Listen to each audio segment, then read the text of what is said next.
ബീഹാറിൽ സീറ്റ് ധാരണയിൽ എത്താതെ ഇന്ത്യ സഖ്യം. ചർച്ചകളെല്ലാം പൂർത്തിയാക്കി ഔദ്യോഗിക പ്രഖ്യാപനം ഇന്നലെ തന്നെ നടത്താം എന്നുള്ളതായിരുന്നു മുന്നണി നേതാക്കൾ വിചാരിച്ചിട്ടുണ്ടായിരുന്നത്. എന്നാൽ ചില സീറ്റുകളുടെ കാര്യത്തിൽ ഇപ്പോഴും തർക്കം തുടർന്നുകൊണ്ടേയിരിക്കുകയാണ്. ഒന്നാം ഘട്ട തെരഞ്ഞെടുപ്പിന് പത്രിക നൽകാനുള്ള സമയം നാളെ അവസാനിക്കും എന്നിരിക്കെ പാർട്ടികൾക്ക് ഇപ്പോഴും ധാരണയിലെത്താൻ സാധിക്കാത്തത് മുന്നണിയിൽ വലിയ രീതിയിലുള്ള അസ്വസ്ഥതകൾ സൃഷ്ടിക്കുകയാണ്. ഈ സാഹചര്യത്തിൽ പല മണ്ഡലങ്ങളിലും പാർട്ടികൾ സ്വന്തം നിലയ്ക്ക് സ്ഥാനാർത്ഥികളെ പ്രഖ്യാപിച്ചിട്ടുമുണ്ട്. കോൺഗ്രസ് പാർട്ടി കഴിഞ്ഞ ദിവസം 16 സ്ഥാനാർത്ഥികളെ പ്രഖ്യാപിച്ചിട്ടുണ്ടായിരുന്നു. ഔദ്യോഗിക ലിസ്റ്റ് പുറത്തുവിടാതെ എക്സ് പ്ലാറ്റ്ഫോമിലൂടെയാണ് കോൺഗ്രസ് സ്ഥാനാർത്ഥികളുടെ ഫോട്ടോകളും നോമിനേഷൻ സർട്ടിഫിക്കറ്റുകളും പോസ്റ്റ് ചെയ്തത്. ആനന്ദ് ശങ്കർ സിംഗ്, പ്രതിമാദാസ്, ശിവപ്രകാശ് ഗരീബ്ദാസ്, തൃശൂൽധാരി സിംഗ്, കൗശലേന്ദ്രകുമാർ, ശശികേർ സിംഗ്, സംസ്ഥാന പ്രസിഡന്റ് രാജേഷ് റാം, അമിത് ഭൂഷൺ, ജിതേന്ദ്ര സിംഗ്, ഓം പ്രകാശ് ഗാർഗ്, വിജയേന്ദ്ര ചൗധരി, ശശിഭൂഷൺ റായി, BK രവി, അമരേഷ് കുമാർ, ലാലൻ കുമാർ, അനിൽ കുമാർ എന്നിവരാണ് കോൺഗ്രസിൻ്റെ ആദ്യഘട്ട പട്ടികയിൽ ഉൾപ്പെട്ടിരിക്കുന്നത്. ഇതിനു പുറമെ കൂടുതൽ പേരുകൾ ഇന്ന് പുറത്തു വരും എന്നുള്ളതാണ് പ്രതീക്ഷയും.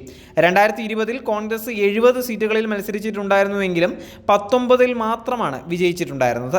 ഇതുകൊണ്ട് തന്നെ ഇത്തവണ കോൺഗ്രസിന്റെ സീറ്റ് അനൗദ്യോഗിക റിപ്പോർട്ടുകൾ പ്രകാരം 61 സീറ്റുകളിൽ ഒതുങ്ങിയേക്കും എന്നുള്ളതാണ് സൂചന.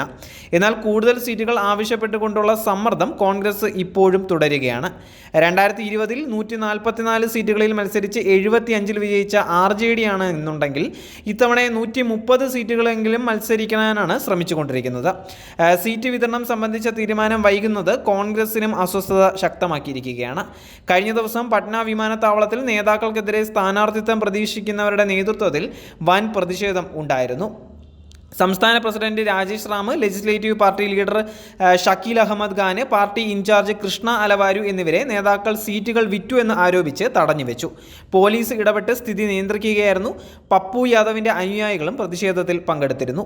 പ്രതിഷേധം അണപൊട്ടിയതോടെ നേതാക്കൾ ചില സ്ഥാനാർത്ഥികളെ വിളിച്ചു വരുത്തി പാർട്ടി ചിഹ്നം നൽകി പ്രതിഷേധം ശമിപ്പിക്കാൻ ശ്രമിക്കുകയായിരുന്നു. RJD, CPIM പോലുള്ള സഖ്യകക്ഷികളും എതിരാളികളായ മുഖ്യമന്ത്രി നിതീഷ് കുമാറിന്റെ JDUവും ഔദ്യോഗിക പ്രഖ്യാപനമില്ലാതെ തങ്ങളുടെ സ്ഥാനാർത്ഥികളെ പ്രഖ്യാപിച്ചിരുന്നു. ഈ മാതൃക പിന്തുടർന്നാണ് കോൺഗ്രസും 16 സീറ്റിലേക്കുള്ള സ്ഥാനാർത്ഥികളെ പ്രഖ്യാപിച്ചത്.